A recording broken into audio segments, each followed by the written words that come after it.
ಎಲ್ರಿಗೂ ನಮಸ್ಕಾರ. ನಾನು ಚೆನ್ನಾಗಿದ್ದೀನಿ, ನೀವೆಲ್ಲರೂ ಚೆನ್ನಾಗಿದ್ದೀರಾ ಅಂತ ತಿಳ್ಕೊಂಡಿದ್ದೀನಿ. ಇವತ್ತು ಒಂದು ಹೆಲ್ದಿಯಾಗಿರೋಂತಹ ಒಂದು ಮನೆಮದ್ದು ತಂದಿದ್ದೀನಿ. ಈ ಮನೆಮದ್ದು ಬಾಣಂತಿಯವ್ರಿಗೆ ಮತ್ತು ಬೆನ್ನು ನೋವು, ಸೊಂಟ ನೋವು, ಕಾಲು ನೋವು, ಈ ರೀತಿ ಹಲವಾರು ಸಮಸ್ಯೆಗಳಿಗೆ ಇದು ತುಂಬಾ ರಾಮಬಾಣ ಅಂತಲೇ ಹೇಳ್ಬೋದು. ಹಿಂದಿನ ಕಾಲದಲ್ಲಿ ಈ ಥರ ಎಲ್ಲ ಮಾಡಿಕೊಂಡು ಕುಡಿತಾ ಇದ್ರು. ಈ ಕಾಲದಲ್ಲೆಲ್ಲ ಬಿಟ್ಟಿದ್ದಾರೆ ಇದನ್ನೆಲ್ಲನೂ.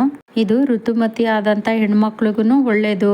ಮತ್ತು ಈ ಹೆಣ್ಮಕ್ಳು ಮಂತ್ಲಿ ಆದಾಗ ಹೊಟ್ಟೆ ನೋವೆಲ್ಲ ಬರುತ್ತೆ ನೋಡಿ, ಅದಕ್ಕೂ ತುಂಬಾ ಒಳ್ಳೆಯದು ಇದು. ನೋಡಿ, ನಾನು ಒಂದೂವರೆ ಸ್ಪೂನಷ್ಟು ಆಳ್ವಿ ಬೀಜ ತೊಗೊಂಡಿದ್ದೀನಿ. ಅದು ಆಳ್ವಿ ಬೀಜನ ತಗೊಂಡು ಅದನ್ನು ಸ್ವಲ್ಪ ವಾಶ್ ಮಾಡಿ ನೋಡಿ, ಒಂದು ಸ್ವಲ್ಪ ವಾಶ್ ಮಾಡಿಬಿಟ್ಟು ಆಮೇಲೆ ಒಂದು 10 ನಿಮಿಷ ನೆನೆಸ್ಬಿಡಬೇಕು. ಈ ಆಳ್ವಿ ಬೀಜ ನಿಮಗೆ ಎಲ್ಲಿ ಸಿಗುತ್ತೆ ಅಂತ ನೀವು ಕೇಳ್ಬೋದು. ನಿಮಗೆ ಗಂದಗಿ ಅಂಗಡಿನಲ್ಲಿ ಸಿಗುತ್ತೆ, ಕೇಳಿ ನೋಡಿ ಕೊಡ್ತಾರೆ. ಒಂದು ಗ್ಲಾಸ್ ನೀರು ಹಾಕ್ಕೊಂಡು ಇದನ್ನು ಚೆನ್ನಾಗಿ ತೊಳಿರಿ. ಅದು ತೊಳಿಬೇಕಾದ್ರೆ ಒಂಥರ ಜಲ್ ಥರ ಬರುತ್ತೆ, ಕೈಗೆ ಸಿಗೋದಿಲ್ಲ. ಯಾಕೆ ತೊಳಿಬೇಕು ಅಂದರೆ ಸ್ವಲ್ಪ ಅದರಲ್ಲಿ ಏನಾದರೂ ಧೂಳಿತ್ತು ಅಂದರೆ ಹೋಗಲಿ ಅಂತ ಅಂದ್ಬಿಟ್ಟು ತೊಳಿತಾ ಇದ್ದೀನಿ. ತೊಳೆದು ಒಂದು ಕಾಫಿ ಫಿಲ್ಟ್ರ್ ಮಾಡ್ತೀವಲ್ಲ, ಅದರಲ್ಲಿ ಫಿಲ್ಟ್ರ್ ಮಾಡ್ಕೊಳ್ಳಿ. ಹಂಗೆ ಕೈಯಲ್ಲೇ ಸೋಸಿದ್ರೆ ಬರೋದಿಲ್ಲ ಅದು. ನೋಡಿ, ನಾನು ಅದರಲ್ಲಿ ಫಿಲ್ಟ್ರ್ ಮಾಡ್ಕೊಂಡಿದ್ದೀನಿ. ಮತ್ತು ಈಗ ಅದೇ ಬೌಲಲ್ಲಿ ಹಾಕ್ಕೊಳ್ಳೋಣ. ಅದೇ ಬೌಲಲ್ಲಿ ಹಾಕ್ಕೊಂಡು ನೆನೆಯೋಕ್ಕಿಡಬೇಕು.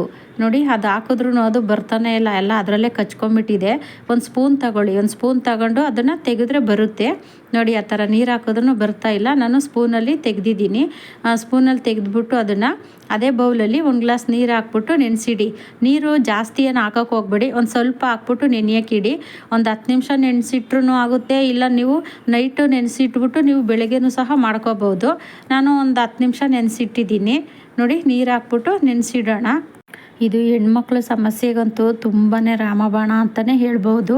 ತುಂಬ ಚೆನ್ನಾಗಿ ರಿಸಲ್ಟ್ ಎಲ್ಲ ಸಿಗುತ್ತೆ. ಈ ಥರ ಎಲ್ಲ ಮಾಡ್ಕೊಂಡು ಕುಡಿಯೋದ್ರಿಂದ ತುಂಬಾ ಒಳ್ಳೆ ಲಾಭ ಇದೆ ಅಂತಲೂ ಹೇಳ್ಬೋದು. ನೋಡಿ, ನೆಂದಿದೆ ಇವಾಗ. ನೋಡಿ ಎಷ್ಟು ಹಾಕಿದೆ. ನಾನು ಹಾಕಿದ್ದು 1.5 ಸ್ಪೂನ್ ಅಷ್ಟೇ. ಇವಾಗ ನೋಡಿ ಅದು ಎಷ್ಟು ಆಗಿದೆ, ಒಂದು 3-4 ಸ್ಪೂನಷ್ಟು ಆಗಿದೆ ನೆಂದು ಅದು. ನೋಡಿ, ಇವಾಗ ನಾನು ಸ್ಟವ್ ಹಚ್ಕೊಂಡು ಒಂದು ಪಾತ್ರೆ ಇಡ್ತಾ ಇದ್ದೀನಿ. ಪಾತ್ರೆಗೆ 1 ಗ್ಲಾಸಷ್ಟು ನೀರು ಹಾಕ್ಕೊಳ್ಳೋಣ. ನೀರು ಚೆನ್ನಾಗಿ ಬಿಸಿಯಾಗಬೇಕು. ಬಿಸಿಯಾಗಿ ಅದು ಕುದಿಯೋ ಟೈಮಲ್ಲಿ ನೀವು ಈ ಆಳ್ವಿ ಬೀಜನ ನೆನೆಸಿಟ್ಟಿದ್ರಲ್ಲ, ಅದನ್ನು ಇದರಲ್ಲಿ ಹಾಕೋಬೇಕು. ನೋಡಿ, ಅಲ್ಲಿ ನೀರು ಬಿಸಿಯಾಗಿದೆ.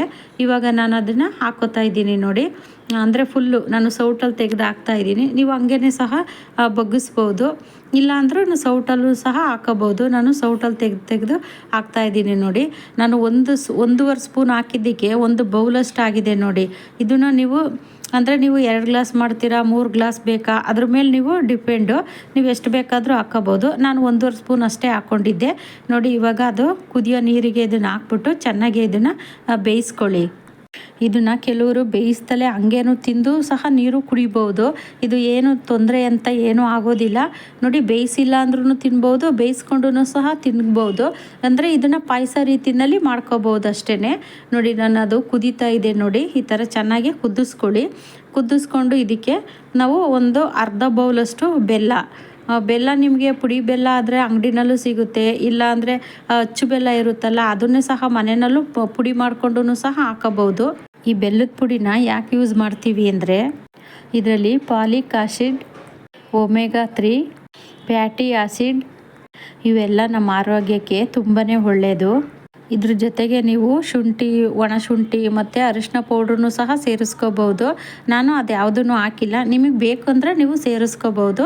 ನಾನು ಇದಕ್ಕೆ 1 ಸ್ಪೂನಷ್ಟು, ಅಂದರೆ 1 ಸ್ಪೂನ್ ಇಲ್ಲ, ಅದರಲ್ಲಿ 1/4 ಸ್ಪೂನಷ್ಟು ನಾನು ತುಪ್ಪ ಹಾಕ್ಕೊತಾ ಇದ್ದೀನಿ. ನಿಮಗೆ ತುಪ್ಪನೂ ಬೇಕಿದ್ದರೆ ನೀವು ಹಾಕೋಬೋದು, ಇಲ್ಲಾಂದರೆ ಸ್ಕಿಪ್ ಮಾಡ್ಬೋದು. ಕೆಲವರು ತುಪ್ಪ ಎಲ್ಲ ತಿನ್ನೋದಿಲ್ಲ, ಹಂಗಾಗಿ ಹಾಕೊಳ್ದೇ ಇದ್ರೂ ಪರವಾಗಿಲ್ಲ, ನಿಮ್ಮ ಇಷ್ಟ ಅದು. ನಾನು 1/4 ಸ್ಪೂನಷ್ಟು ತುಪ್ಪ ಹಾಕಿದ್ದೀನಿ. ಇದನ್ನು ವಾರದಲ್ಲಿ 2-3 ಸಾರಿ ಕುಡಿದ್ರೆ ತುಂಬಾ ಒಳ್ಳೆಯದು. ಮಂಡಿ ನೋವು, ಕೀಲು ನೋವು, ಸೊಂಟ ನೋವು ಮತ್ತು ಬಾಣಂತಿಯರು, ಋತುಮತಿ ಆದ ಹೆಣ್ಮಕ್ಳಿಗೆ ಕೊಡೋದ್ರಿಂದ ತುಂಬಾ ಒಳ್ಳೆಯದಿದು. ಯಾಕಂದರೆ ಇದು ಬಾಡಿಗೆ ಹೀಟ್ ಮಾಡೋದ್ರಿಂದ ವಾರದಲ್ಲಿ 2-3 ಸತಿ ಕುಡಿದ್ರೆ ಒಳ್ಳೆಯದು. ಈ ಬೆಲ್ಲ ತುಪ್ಪ ಎಲ್ಲ ಹಾಕಾದ್ಮೇಲೆ ಚೆನ್ನಾಗಿ ಕುದಿಸ್ಕೊಳ್ಳಿ. ಇದನ್ನು ಚೆನ್ನಾಗೆ ಕುದಿಬೇಕದು. ಅದು ಆಳ್ವಿ ಬೀಜ ಎಲ್ಲ ಬೇಯಬೇಕಲ್ಲ, ಹಂಗಾಗಿ ಚೆನ್ನಾಗೆ ಕುದಿಸ್ಕೊಂಡು ಇವಾಗ ನಾನು ಸ್ಟವ್ ಆಫ್ ಮಾಡ್ತಾ ಇದ್ದೀನಿ. ನೋಡಿ, ತಣ್ಣಗಾಗಕ್ಕೆ ಬಿಡೋಣ. ಇದನ್ನು ಯಾಕೆ ತಣ್ಣಗಾಗಕ್ಕೆ ಬಿಡಬೇಕು ಅಂದರೆ ಹಾಲು ಹಾಕಬೇಕು. ಇದು ಕುದಿಯೋವಾಗಲೇ ನಾವು ಹಾಲು ಹಾಕಿದ್ರೆ ಒಡೆದೋಗುತ್ತೆ. ಅದಕ್ಕೋಸ್ಕರ ನಾವು ಇದನ್ನು ಸ್ಟವ್ ಆಫ್ ಮಾಡಿ ಸ್ವಲ್ಪ ತಣ್ಣಗಾದ್ಮೇಲೆ ಕಾಯಿಸಿರೋ ಅಂಥ ಹಾಲು ಬಿಸಿ ಹಾಲು ಹಾಕ್ಕೋಬೇಕು. ನೋಡಿ ನಾನು ಅಲ್ಲಿ ಬಿಸಿ ಹಾಲು ಹಾಕ್ತಾ ಇದ್ದೀನಿ. ಅಲ್ಲಿ ಹೊಗೆ ಬರ್ತಾ ಇರಬೇಕಾದ್ರೆ ನಿಮಗೆ ಗೊತ್ತಾಗ್ತಾ ಇದೆ ನೋಡಿ. ಇದು ಆ ಬಿಸಿ ಹಾಲು ಹಾಕ್ಬಿಟ್ಟು ಒಂದು ಮಿಕ್ಸ್ ಕೊಡಿ ಅಷ್ಟೇ. ಮಿಕ್ಸ್ ಕೊಟ್ಬಿಟ್ಟು ಇದನ್ನು ನೀವು ಹಾಲು ಹಾಕ್ತೇನೂ ಸಹ ಕುಡಿಬೋದು, ಇಲ್ಲ ಹಾಲು ಹಾಕ್ಕೊಂಡು ಸಹ ಕುಡಿಬೋದು. ಒಂದು ಹೆಲ್ದಿಯಾಗಿರುವಂತಹ ಒಂದು ಎಫೆಕ್ಟಿವ್ ಆಗಿರುವಂತಹ ಜ್ಯೂಸು ಅಥವಾ ಪಾಯಸ ಆಗುತ್ತೆ ನೋಡಿ. ಈಗ ಎಲ್ಲ ರೆಡಿ ಆಯಿತು. ನಾನು ಗ್ಲಾಸ್ಗೆ ಹಾಕೋತಾ ಇದ್ದೀನಿ ನೋಡಿ. ಗ್ಲಾಸಿಗೆ ಹಾಕ್ಕೊಂಡು ಕುಡಿಯೋದು ಅಷ್ಟೇ. ಇದು ನೋಡಿ ನಾನು 2 ಗ್ಲಾಸ್ಗೆ ಹಾಕೋತಾ ಇದ್ದೀನಿ. ನಾವು ಇಬ್ಬರು ಕುಡಿಯೋದ್ರಿಂದ 2 ಗ್ಲಾಸ್ಗೆ ಹಾಕ್ಕೊತಿದ್ದೀನಿ. ಅದು ಇನ್ನೂ ಒಂದು ಸ್ವಲ್ಪ ಮಿಗುತ್ತೆ. ಇನ್ನು ಬೆಳಗ್ಗೆ ಕುಡಿಯೋದಕ್ಕೆ ಅಂತ ನಾವು ಅದನ್ನು ಫ್ರಿಜ್ಜಲ್ಲೂ ಸಹ ಇಟ್ಕೊಂಡು ನೀವು ಕುಡಿಬೋದು. ನಾನು ಅದು ಉಳಿದಿದ್ದನ್ನು ಫ್ರಿಜ್ಜಲ್ಲಿ ಇಟ್ಕೊತಾ ಇದ್ದೀನಿ. ಇವಾಗ ಕುಡಿಯೋಕ್ಕೆ ಮಾತ್ರ 2 ಗ್ಲಾಸಿಗೆ ಹಾಕೋತಾ ಇದ್ದೀನಿ. ಈ ವಿಡಿಯೋ ಇಷ್ಟ ಆದರೆ ಒಂದು ಲೈಕ್ ಮಾಡಿ, ಸಬ್ಸ್ಕ್ರೈಬ್ ಮಾಡೋದು ಮರಿಬೇಡಿ. ಮುಂದಿನ ವಿಡಿಯೋದಲ್ಲಿ ಸಿಗ್ತೀನಿ. ಟೇಕ್ ಕೇರ್, ಬಾಯ್.